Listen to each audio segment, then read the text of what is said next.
नमस्ते बच्चों, कैसे हो? क्या आपने कभी संस्कृत पढ़ी है? नहीं पढ़ी? अरे, ये तो बड़े आश्चर्य की बात है। चलो, तो क्यों ना आज हम संस्कृत पढ़ते हैं। नमस्कार बच्चों, हम सभी एक मंत्र बोलेंगे। सर्वे भवन्तु सुखिनः, सर्वे सन्तु निरामया, सर्वे भद्राणि पश्यन्तु, मा कश्चित् दुःख भाग् भवेत्। सभी बच्चे रोजाना इस मंत्र को बोला करेंगे। मैं रजनी शर्मा, ARP हिंदी गोवर्धन, आज के इस सत्र में आप सभी का स्वागत करती हूँ। और आज हम संस्कृत विषय को पढ़ेंगे और देखते हैं हम आज क्या पढ़ेंगे। संधि। संधि का नाम तो सभी ने सुना है ना? सभी ने सुना होगा। तो संधि क्या होती है? चलो आगे की स्लाइड में हम देखते हैं संधि क्या होती है। तो वास्तव में दो वर्णों के मेल से जो विकार उत्पन्न होता है उसे संधि कहते हैं। जैसे विद्यालय यानी विद्या का पहले वर्ण शब्द का अंतिम और दूसरे शब्द का प्रथम वर्ण मिलने पर जो विकार उत्पन्न होगा वो हमारी संधि कहलाएगी, जैसा कि आप विद्यालय में देख रहे हैं। और संधि 3 प्रकार की होती हैं। एक संधि का नाम होता है स्वर संधि और दूसरी संधि क्या कहलाती है पता है? व्यंजन संधि। और तीसरी संधि का नाम विसर्ग संधि होता है। इस तरह हमारी संधियाँ 3 प्रकार की होती हैं और आज हम स्वर संधि के विषय में जानेंगे। स्वर संधि क्या होती है? यानी स्वर से स्वर वर्ण का मेल स्वर संधि बनता है, यानी स्वर से स्वर मिलने पर जो विकार उत्पन्न होगा वो स्वर संधि कहलाएगा। और स्वर संधियाँ भी 5 प्रकार की होती हैं। दीर्घ संधि, गुण संधि, यण संधि, वृद्धि संधि और अयादि संधि। ये पांचों हमारी स्वर संधियों के अंतर्गत आते हैं। आज हम दीर्घ संधि को विषय में जानेंगे और साथ में यण संधि के भी विषय में जानेंगे। बाकी सारी संधियाँ दूसरे किसी दिन जानेंगे, ठीक है ना?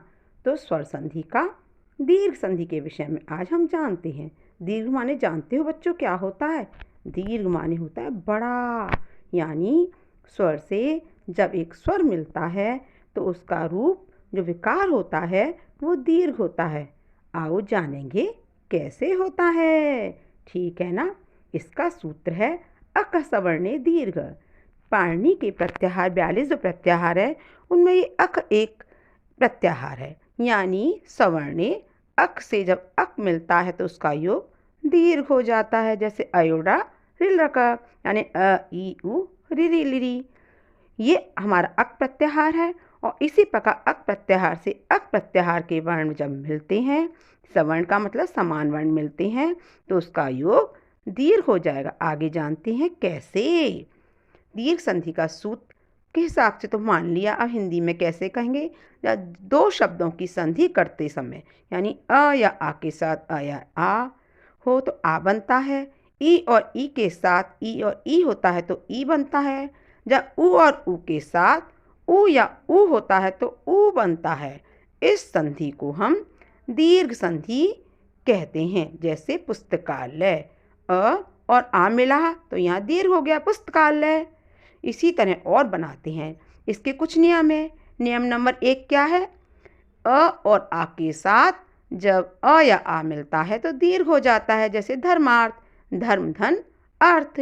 धर्म में पहला जो शब्द है उसका अंतिम वर्ण आ है, दूसरा जो शब्द है उसका पहला वर्ण आ है, तो धर्मार्थ हो गया। यहाँ दोनों ऋष्व हैं। इसी प्रकार दूसरा हिमालय, तो पहला हिमालय में क्या? हिम में अ और आलय में आ, यानी पहला ह्रस्व और दूसरा दीर्घ। दोनों को मिलाकर क्या हुआ? हिमालय दीर्घ हुआ। इसी तरह अ और आ पुस्तकालय का तो उदाहरण आप देख ही चुके हैं। अब आते हैं हम विद्यार्थी पर। विद्या में जो आ है दीर्घ आ है और अर्थी में जो पहला आ है वो छोटा अ है, यानी ह्रस्व आ है। दोनों को मिलाकर क्या हुआ? आ, यानी विद्यार्थी हुआ। समझ में आया ना बच्चों? और ऐसे ही विद्यालय पहले भी आ चुका है ना विद्यालय, तो तो मुझे लगता है आपको ये वाला तो समझ में आ गया होगा, नियम नंबर 1। लेकिन केवल एक ही नियम नहीं है, और भी नियम है। जैसे अक सूत्र के द्वारा आपने जाना था, यानी ई है, ई है, ऊ है, रीरी भी है। तो हम अब देखते हैं ई के उदाहरण कौन से हैं। तो देखा आपने रविंद्र, रवि प्लस इंद्र, तो ई और ई मिलकर रविंद्र हुआ। फिर दूसरा उदाहरण है मुनिंद्र, तो मुनि का छोटा ई देखा आपने नी के साथ, और इंद्र का ई दोनों मिलाकर मुनींद्र, दीर्घ हुआ ना। ऐसे ही गिरीश, गिरे, धन, ईश, गिरे में राम में छोटा ई है, और ईश में देखा आपने दीर्घ ई है। लेकिन ऋष्व ई और दीर्घ ई ये भी हो सकते हैं, तो दोनों का उदाहरण हुआ गिरीश। ऐसे ही मुनीश है, गिरीश की तरह ही है ना, मुनि में ई है और ईश में ई है, दोनों मिलकर दीर्घ हुए, ईश, मुनीश। ऐसे ही महेंद्र और महेंद्र, अब यहाँ पर देखा अलग है ना, ही में दीर्घ ई है पहले में, और बाद वाले में यानी पहला वर्ण जो है छोटा ई है। इंद्र तो महेंद्र। ऐसे ही नारी धन, इंदु, नारी में दीर्घ ई है रा में, और इंदु में ऋष्व ई है ई, तो दोनों को मिला के हुआ नारींद्र। अब है नदीश, तो दोनों यहाँ पर देख रहे हो, यहाँ पर बिल्कुल अलग है, दोनों ही दीर्घ हैं, ई और ई, तो ई और ई मिलाकर भी दीर्घ ही रहेगा। तो नदीश, नदी धन, ईश, नदीश। इसी प्रकार महिष को आप देख रहे हैं, मही में ही दीर्घ है, ईश में ई दीर्घ है, दोनों को मिलाकर दीर्घ हुआ, यानी ई और ई मिलाकर दीर्घ हुआ। ऐसे ही हमारे कुछ ऊ के उदाहरण हैं। नियम नंबर 3, ऊ और ऊ, जैसे भानु प्लस उदय, तो भानुदय हो गया ना, दोनों ही ऊ और ऊ हैं, लेकिन उनका योग हुआ भानुदय। ऐसे ही विदुधन उदय, ऊ धा में ऊ है और उदय में ऊ है, दोनों को मिलाकर ऊ हुआ, तो विदुदय बन गया। ऐसे ही ऊधन ऊ दीर्घ हुआ। लघूर्मी, लघु प्लस ऊर्मी, पहला ह्रस्व है और बाद में पहला वर्ण ऊर्मी है, दोनों को मिलाकर लघूर्मी बना। इसी तरह सुधूर्मी है, तो ये तो देख रहे हैं आप, लघूर्मी की तरह का ही एक उदाहरण है। ऐसे ही वधूत्सव देख रहे हैं आप, वधु में पहला वधु में ऊ दीर्घ है, जबकि उत्सव का ऊ ह्रस्व है, तो वधूत्सव हुआ, तो ये दीर्घ हो गया ना। वधुल्लेख, तो ये भी यही है, वधु का ऊ दीर्घ है, उल्लेख का ऊ ह्रस्व है, लेकिन ये वधुल्लेख हो गया। इसी तरह से क्या है भूर्ध्व, भू का ऊ दीर्घ है और ऊर्ध्व का ई ऊ दीर्घ है, यहाँ तो दोनों दीर्घ हैं, उसके बावजूद भी ऊ भी दीर्घ हुआ। ऐसे ही दूसरा क्या है वधु ऊर्जा, ऊ क्या है दीर्घ पहला वधु का, ऊर्जा में ऊ दीर्घ है, तो दोनों को मिलाकर वधूर्जा बना। तो यहाँ पर आप दीर्घ देख रहे हैं। इसी तरह ऋषि का उदाहरण है, एक उदाहरण अधिकतर मिलता है ऋषि और ऋषि, तो पितृ में री है ना, और दूसरा भी क्या है ऋणम का री है, तो पितृणम बना।